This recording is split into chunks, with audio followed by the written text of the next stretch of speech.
Hello, everyone. Welcome to the introduction video of our work DreamControl, published in CVPR 2024. 2D lifting is a widely used technique for 3D generation, but it has a fatal flaw: inconsistent generation content. The issued content basically presents multiple heads and content drifting. For example, a horse has an extra head in its back, and the fried chicken turns into a waffle when the viewpoint changes. We also call it the Janus problem because, in Roman religion, Janus is a god with two heads. Some previous works, such as MV Dream, attempt to learn geometry prior from 3D data to solve the problem. While the training is limited by the scale and quality of 3D data, we rethink the SDS optimization equation, which actually aims to minimize the distribution gap between 3D rendered images and 2D pre-trained knowledge. And we summarize the reasons for inconsistent generation. As we all know, 2D diffusion models have viewpoint bias. For example, if we want to generate a front view corgi, stable diffusion can always provide us a reasonable result, while artifacts may occur at side view or back view. Considering the viewpoint bias, the optimization may force the renderings to the bias distribution at any viewpoint, thus overfitting to the image that is most likely to be generated in stable diffusion.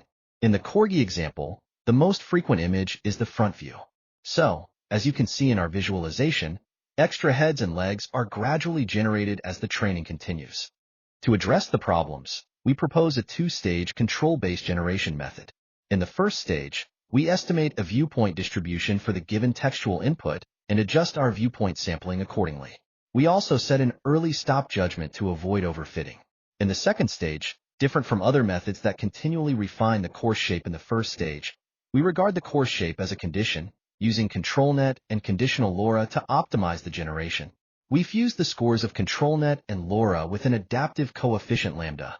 When lambda equals 0, the score is a standard SDS loss. When lambda equals 1, the score is a VSD loss. So, our method can generate 3D content with both high-quality geometries and high-fidelity textures. Since ControlNet is used in our pipeline, DreamControl supports more generation applications like user-guided generation and even 3D animation. For user-guided generation, the user can generate pretty 3D objects with a simple shape or reconstruction scene. For 3D animation, we can input a template skeleton and generate a corresponding 3D asset like Spider-Man. We bind the Spider-Man to the template skeleton, also called rigging. Then, we can change the character to any motion by moving skeleton. For example, we can let Woody make a high jump or let a horse run. We use three metrics to evaluate the generation quality. JR denotes the ratio of the Janus problems occurring. PS denotes pick score, an authentic metric to measure the human preference for generation. CS denotes clip score, which represents the consistency between text input and generated results.